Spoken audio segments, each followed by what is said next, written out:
mpho yeo e fago Thamsanqa Menzi o filwe ka maoto a ka dira gore o lebale ka mathata a bophelo bjo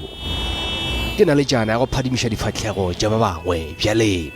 potšišo ke gore ke ka lebaka la eng ya thabiša batho o re ka morago o ba karolo ya kgoro ya dinamelwa ka ngwaga ke 2009 e ba a jewa ke bodutu e ba a sa itumele go ya mošomong bokgoni bja gago bja go bina botantše šedi kgatišong ya video yeo e tšerwego ke athilopulwana e ile ya šikinya marangrang a dikgokaganyo go a kwagala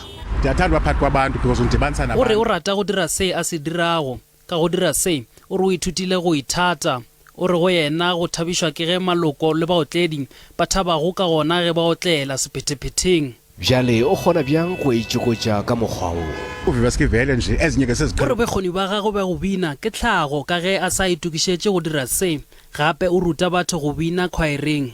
Menzi is a huge asset in this department in such an extent that you must know there is a bad publicity about traffic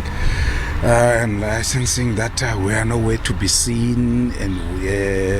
during load shedding and whatsoever, people tend to not to understand that we understaff. But Menzi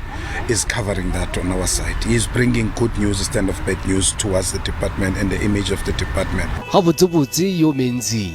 o no nyaka go bona batho ba thabile go foka moya ba khutšo le shebeshebe ka dinako ka moka ge o mmona nke o di o mmontšha lerato o mo thabele o myenyele bophelo bo kaonafale.